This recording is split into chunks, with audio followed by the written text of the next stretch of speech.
So when I'm talking here today, you will hear a mix of the side of me that has looked for jobs, the side of me that deals with people on a daily basis, tens of thousands we test every year that are also looking for jobs, but also as an entrepreneur. I don't know how many businesses I've started that have failed. You raised a good question. Where will the money come from? And I'm not sure who the answer was that said, who the answer came from, where he said, also try and start small, also look within your network. Let me use Dragnet as an example. When we started Dragnet, what was the reason? You have graduates that will leave Sokoto, Calabar, Maiduguri, etc., come down to Lagos for a test.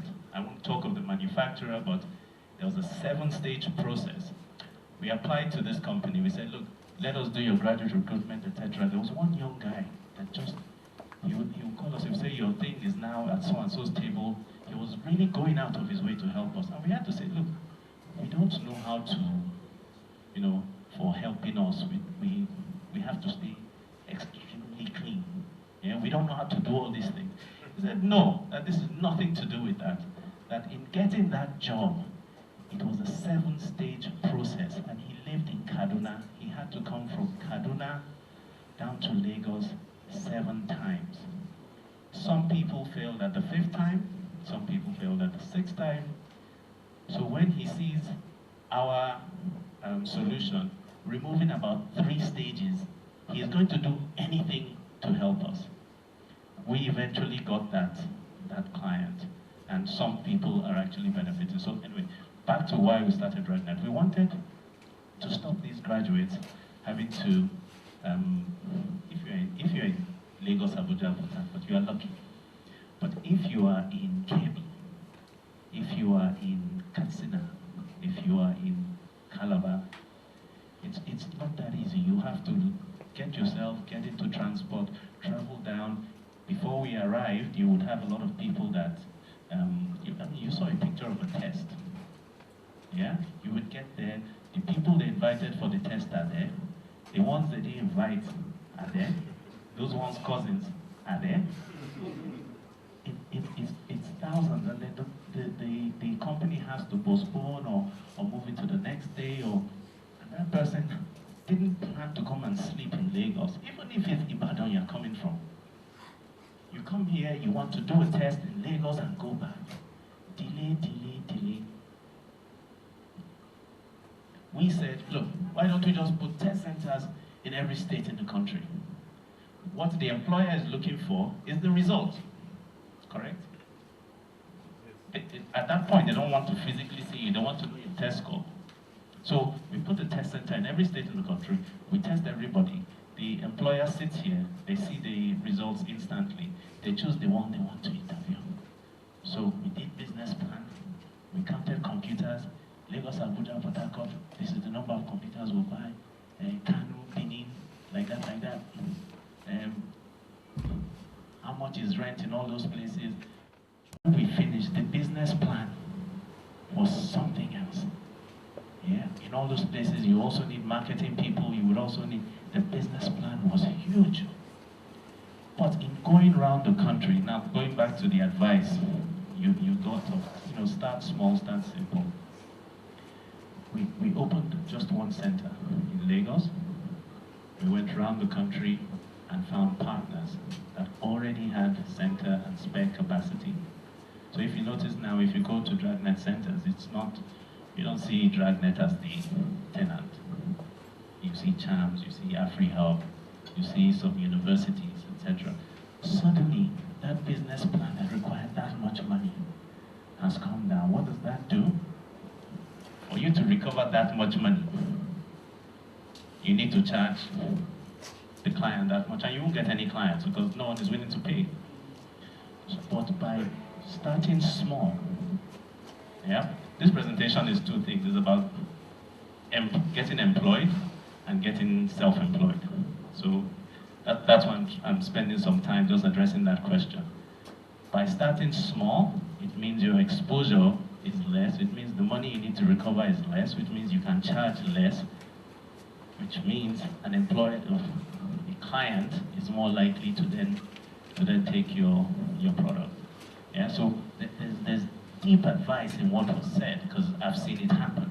You start small, therefore you can keep your costs down, therefore you're more competitive. We have those same products here. How can you get those products? Because there's 160 million of these animals that need to be maintained. They all need to feed every day. What can you do? Yeah? What can you do in that? I know most people are accountants and financially whatever, but this is a general presentation for all Nigerian graduates. They need to stay healthy, disease-free. We saw the one on sanitation. If you go and you have a solution for that, you don't even need to leave Lagos. If you have a solution for sanitation, if you have a solution for making the gutters flow, if you have a solution that means sanitation is addressed,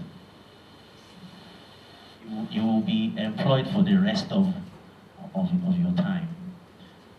To enjoy shelter from the elements, to be safe and secure, to win over tedium. Sometimes we get bogged down doing the same repetitive, tedious things. What can you do to bring a solution to that? To win over uncertainty and risk, to participate and socialize. This animal needs to do that. I talked about the different businesses I had. I once had a bar in Yaba. It did well for a few years, then it shut down. I enjoyed it because I had my main job. I was trying to, but that's identifying that this animal needs to socialize. It needs to go out, people need to go out, they need to go have fun, because the country is tough. Yeah? To reproduce our seeds, but also to control it.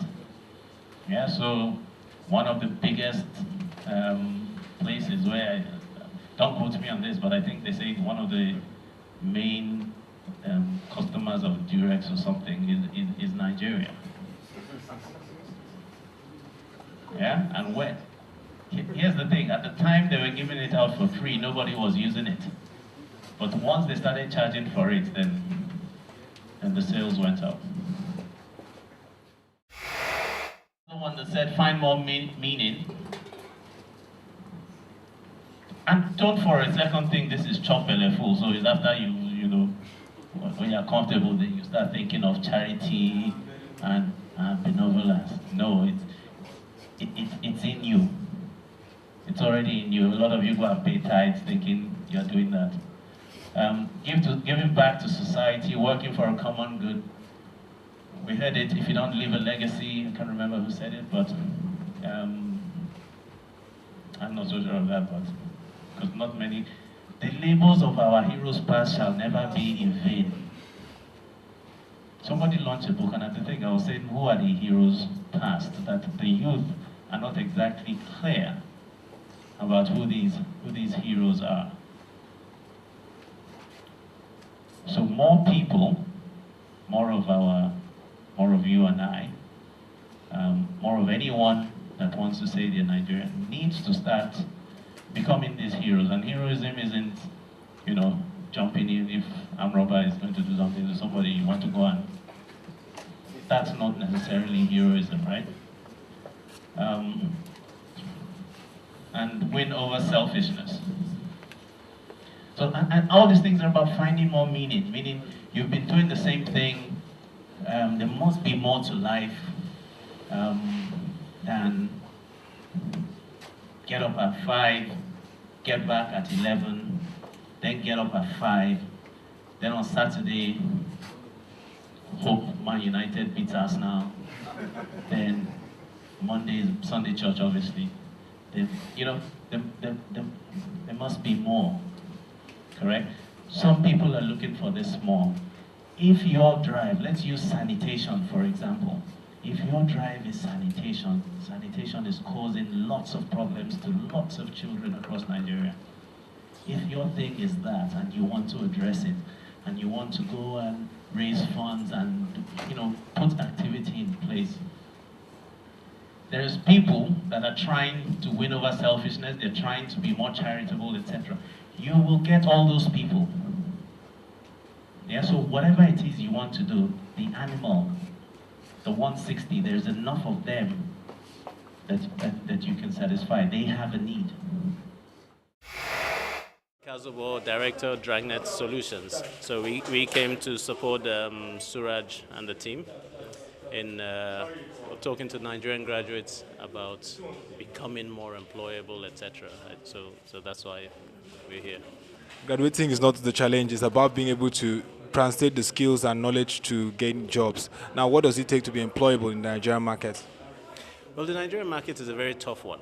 It's the competition is very, very high. You've got Nigerian graduates here, you've got the ones returning from across Africa, and then obviously from Europe and the US. The speech today was really centered around looking at the total space, being employable and being self-employed, etc. It's all part of a solution that gets you, occupied, if you like. I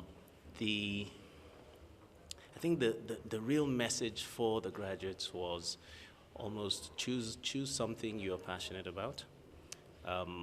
Find how you could really be the best at what you do, how you could be prepared, how you can use your hours well, how you could, research everything you do if you're from going for an interview, how to prepare, etc., etc. It really touched on everything. I think making graduates more employable wasn't really about one presentation, it was about the whole day itself. So the Jarushub had pulled everybody, all the relevant parties together. You had Dragnet here, you had Accenture, you had several companies that could really impart some good advice.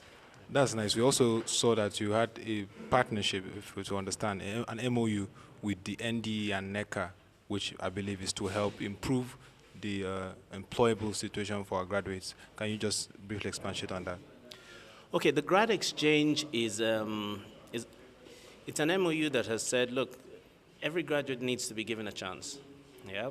At the moment, you have large organizations have to screen or filter down to a small, manageable size. Then they test that number, etc. So rather than just test a small number, why not test everybody? So the NDE, Dragnet, and NECA came together, and we've been able to put a solution that pretty much does that gives every single graduate a chance, whether you got your first class, whether you got your 2-2, etc. So that's where we are. Thank you very much.